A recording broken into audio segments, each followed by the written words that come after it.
family offices obviously are targets for cyber criminals just due to the nature of the relationship with the families of significant wealth. I think there was a recent Deloitte survey that said 4 in 10 family offices had been received a cyber attack within the past 24 months. I assume these numbers are probably lightly reported, and that number could be higher, considering that some may not be reporting.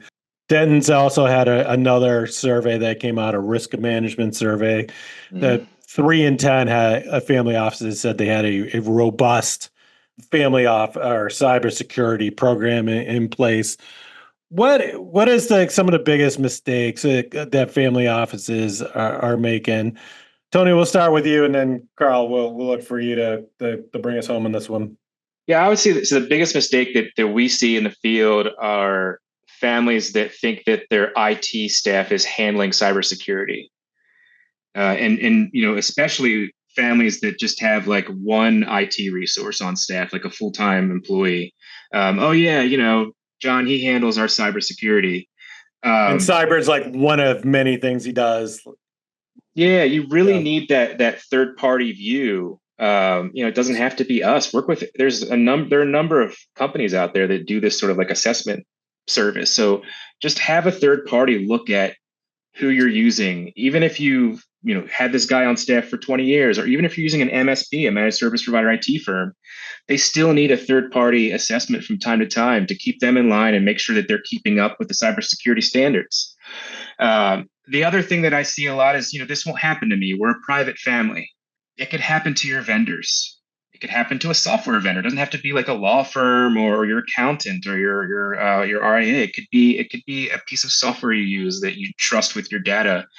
So having that full cybersecurity program that includes a vendor risk management program, you don't have to manage it yourself. You can get a cybersecurity firm to do periodic assessments of your vendors for you, so you don't have to worry about taking on that burden. But I would say the top two mistakes are assuming that IT handles it and having it can't happen to me attitude. Because a lot of families, once it does happen, that's when they start to build their cybersecurity posture for the next time it happens. But if you handle the proactive cybersecurity before an incident occurs, then you're ahead of the game. As Tony mentioned, when we're talking about families not thinking that they're a target or that they're going to be hacked or addressed or really they keep a low profile. However, I've seen areas, especially where there's mass viruses or mass changes that are out that happen to come across a staff member. So I think there was an incident or an ongoing issue with Word documents. Family offices transfer money all the time. A lot of transfer documents, a lot of transfer information.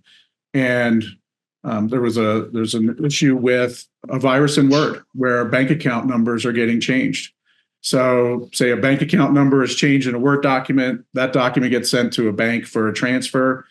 The number looks fine. Both parties agree that's the same account number, and now money's being transferred when they don't expect it to.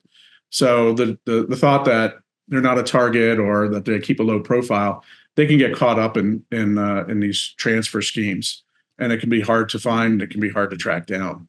So not having the processes in place, not having the process with the family members, and I think this is getting a lot better in place. So not having those processes in place of typical transfer or other types of following the money or following the process. So there's always double checks. There's always verifications, whether it's with transfers or any other type of management. Carl, you touched on something really interesting there. The fact that a cyber attack could be like non-targeted, right? So I want to dig into that just for a second here. So there are primarily two types of cyber incidents or cyber attacks. One is targeted, like the bad actor knows who you are. They know that you're a person of wealth or that you manage money on someone's behalf. That person, if they know who you are, will find a way in. Like they're going to know where you live. They're going to look at open source intelligence information on the web. They're going to find a way. And that's what you need to be worried about, on one hand. On the other hand, the folks that think that they're not a target, to address that, the other type of attack is what I would just call like a random numbers game sort of attack, where a bad actor will build a bot that just scans the internet for vulnerable machines that are exposed to the internet. And when I say vulnerable, I mean like something that hasn't been recently updated and a vulnerability hasn't been patched. Those type of attacks are actually way more common and can impact anyone that's connected to the internet that has a vulnerable machine, browser, phone, like whatever. Like as long as it's out of date, meaning that you haven't been keeping up with your security patches or your IT team hasn't been keeping up, you're subject to random attacks. So, that just goes to show that like anybody is vulnerable in this day and age.